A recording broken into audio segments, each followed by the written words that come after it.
Yo, what's up guys, it's NLW here, back again with another unboxing today. Gonna be unboxing AEW Unrivaled Series 4, but before we do, make sure you like the video and subscribe if you haven't already. So without further ado, let's get into it. So we got the package right here, got this sent in from Ringside, and it is my AEW Series 4 order. So I got the entire set except for Cody Rhodes. The reason is he was up for pre-order, I think, but it was coming a little bit later. So instead of buying him with this lot, I instead opted to wait, get him with a later order. So he is coming, but for now, we just got the 5. And now you can see they're all laid out in their packaging. We've got Santana, Ortiz, Broken Matt Hardy, Sammy Guevara, and Kenny Omega. So we'll start off with the cleaner, Kenny Omega. Want to use him in NLW very much so. I mean, I love this figure just from the skin tone update and the attire. I'll go into it a little bit more depth in just a moment. This, of course, from his match against Pac at All Out.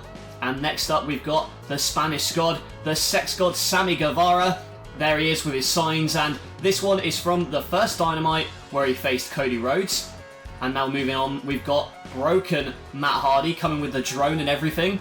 So a great attire again. I love the red, and this is from his debut on Dynamite back in last March.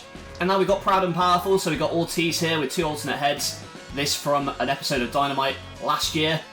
And his tag team partner, Santana, with the Molotov in there, the 2 separate heads too, and again, from the same episode of Dynamite. So what I'm going to do now, I'm going to open these up. We'll go into a little bit of a review, show you what these figures are about, and if they match up to the packaging. So now I've got them laid out. Let's start off now from the left with Broken Matt Hardy. Here he is in his red attire from his debut on Dynamite. I love this attire. I like the detail in the jacket. I also love the head sculpt. I like the red attire. I think it's quite similar to his WrestleMania 36 figure, I believe it was. And you can see the arm joints are a little bit flimsy, I must say, with this set. It looks like they're going to break off very easily. I hope that they don't, but that's just one thing to note about this figure.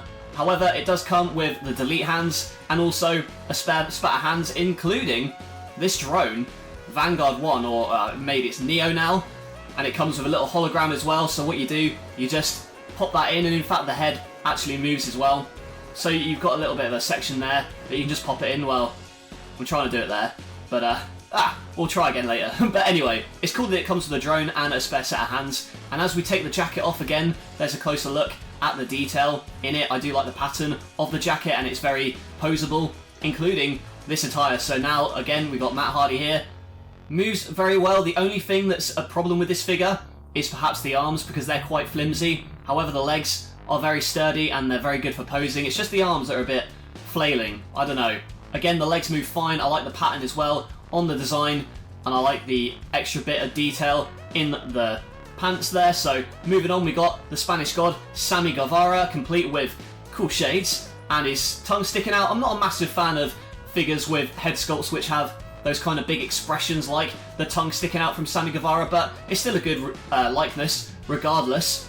So again, the same problem has with this figure as with the Matt Hardy one, is that the arm joints are a little bit loose. Not loose as in terms of movement, because they do, you know, have a little bit of give to them, but still, like, moving from side to side, I'm worried they're going to break. I hope they don't, but let me know if you have had them break in the past. The legs as well, though, on this one, again, they're a little bit flimsy. I mean, it's good for what it is. I do like it. I think it's going to be more poseable, but just first impressions, it's a little bit lanky, a little bit difficult to stand, but no, to be fair, he's standing up pretty well there, so I'll give him the benefit of the doubt, but the legs are a little bit odd. Anyway, you got the jacket here. This is fairly easy to pose in as well, even though it's a rubber jacket. And his sign, so you got the Hit Me Up. They all say the same thing, so I guess, I don't know, if you wanted to customise them, they have blank spaces on the back that you could do so, or at least edit it in after you filmed. So we'll just stand it up there. And moving on, we've got Proud and Powerful. So first of all, we'll start off with Santana. And again, I love the head sculpt on this guy. The bandana does not come off, which is good because this is part of his signature look. And again, I like this attire. I like the beard on him. I like the tattoos, and also comes with his spare head from when he was jabbed in the eye by Jon Moxley, so that's a nice touch. Also got the Molotov in there. Great for a kid's toy, but it is what it is, and the spare pair of hands. And now we move on to the tattoos again, as I said. I like the detail on it. I think it's a little bit cartoonish, but it's still pretty good, and the skin tones are a little bit off compared to the top half and the arms, but Other than that, in person it's not as bad, it just looks a bit off on the camera. And I like the legs, they're very strong, very good for posing, not stiff at all either. So that's Santana. Now we move on to his tag team partner, Ortiz. I love this figure so much. I love the shirt, I love the Inner Circle shirt, and I like the differences in head scans. So you've got this one and the wildly different Afro head as well, but I'm keeping the dreadlocks on for now. But again, oh sorry. Anyway, you've got this head scan, which again, I like the feel of it. It's very good, and you've got the flip-flop with it and a spare pair of hands in the gloves. So I'll put that down there for now. I'm picking him up again. Again, I like the bandana on it, it doesn't come off. And I like the shirt attire. I think it looks very slick, very professional looking. Again, it's got the overalls here, which get in the way a little bit, but it's not too bad. And that's quite sturdy there. And like I said, even though he's got his bare feet out, it's a very poseable figure, so it stands up relatively easily, I would say. Yeah, very good. I'm a big fan of this Ortiz figure. This is the one, probably so far, that I like the most, just because of the Inner Circle shirt. And also, I forgot about this, I had this in the trash. I had it in the recycling, luckily. I managed to salvage it because I didn't get the flag out of the packaging, so thank God that I managed to give it back to Proud and Powerful. I'm sorry guys. But finally, we'll move on to the cleaner, Kenny Omega. My goodness, the one figure in this set that I wanted the most comes with a spare pair of hands, the gunshot hands, and what can I say? Just the best Omega figure they've made to date, but it's not really been that difficult competition, to be honest. The other two have terrible skin tones compared to this one, comes with a one wing on the jacket, which I'm really digging.